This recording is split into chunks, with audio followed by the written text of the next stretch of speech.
زندگی میں کبھی پیار کی بھیک نہ مانگیں۔ پیار مانگنے کے لیے نہیں، بانٹنے کے لیے ہوتا ہے۔ اس لیے پیار چاہیے تو پیار بانٹنا شروع کر دیں۔ نفرتیں بانٹو گے تو نفرتیں ہی ملیں گی۔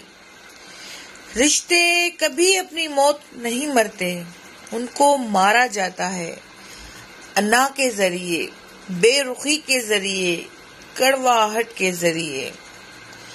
وفا اور دعا نظر نہیں آتی، لیکن یہ زندگی میں ایسی تبدیلیاں لاتی ہیں جو سب کو نظر آتی ہیں۔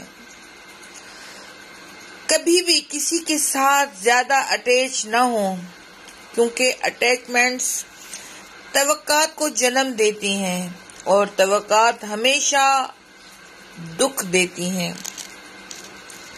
کوئی بھی چیز مستقل نہیں ہوتی، اس لیے اپنے آپ کو زیادہ نہ تھکائیں۔ حالات چاہے کتنے ہی مشکل کیوں نہ ہوں، وہ بدل ہی جائیں گے۔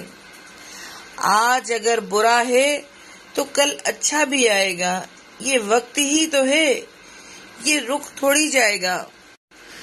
جس طرح آنکھ دنیا کی ہر چیز دیکھتی ہے، مگر جب آنکھ میں کچھ چلا جائے تو اسے نہیں دیکھ پاتی، بالکل اسی طرح انسان دوسروں کے عیب تو دیکھتا ہے، پر اسے اپنے عیب نظر نہیں آتے۔ جو لوگ اپنے آپ کو تکلیف پہنچاتے ہیں وہ ایک ریگ مال کی طرح ہوتے ہیں، جن کی رگڑ سے آپ کا زنگ اترتا ہے۔ آپ پہلے سے مضبوط ہوتے ہیں، آپ میں چمک آتی ہے، جبکہ ریگ مال تو گھس گھس کر ختم ہو جاتا ہے۔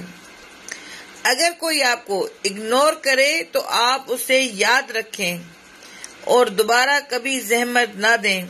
عزت کسی کا ساتھ پانے یا توجہ چاہنے سے زیادہ اہم ہوتی ہے۔ اگر ایک انسان آپ کو دوبارہ ایک ہی سبق سکھائے تو غلطی اس کی نہیں، آپ کی ہے جناب۔ اکیلے رہنا ہی بہتر ہے، بجائے ان لوگوں کے ساتھ رہنے سے جو آپ کو دکھ دیتے ہیں، تکلیف پہنچاتے ہیں۔ اب اس کے لیے بھی کیا رونا جو کسی اور کے ساتھ ہنس رہا ہو۔ پیار اور پرندے کو کھلا چھوڑ دیا جائے، اگر لوٹ آیا تو آپ کا، اور اگر نہ آیا تو آپ کا تھا ہی نہیں۔